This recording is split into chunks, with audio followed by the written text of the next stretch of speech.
The state-level board brings the city of Springfield one step closer to getting a new courthouse.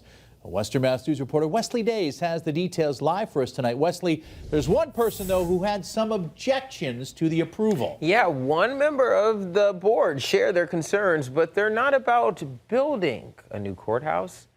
It's behind who gets to do it. I not only speak for myself, but for all the employees and the general public that come into this building every day and have the same concerns that we all do about safety. Rosemary Sacamani, Hampden County's Register of Probate, has spent 3 decades in this courthouse in downtown Springfield. It's time for a change. I'm excited. On Tuesday, the state's Asset Management Board agreed with her. They approved the proposal to build a new joint courthouse that will handle all of the city's legal business. What this last vote decided was that they are now going to move to a lease agreement, which means a private developer will then step in, and after they go through the process of applying. But someone on that board said no.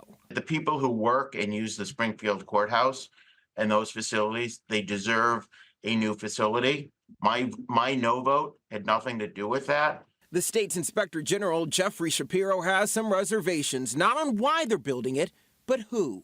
My vote no was about process. My no vote yesterday was specifically due to my concerns about the ability for the lease procurement to be fair, open, and competitive. Shapiro feels previous comments made by local officials that spotlight a particular place and developer impede on its ability to be fair. Those concerns are seen from state officials. Any process when it comes to selection or contracting with the general public per se needs to be a transparent way.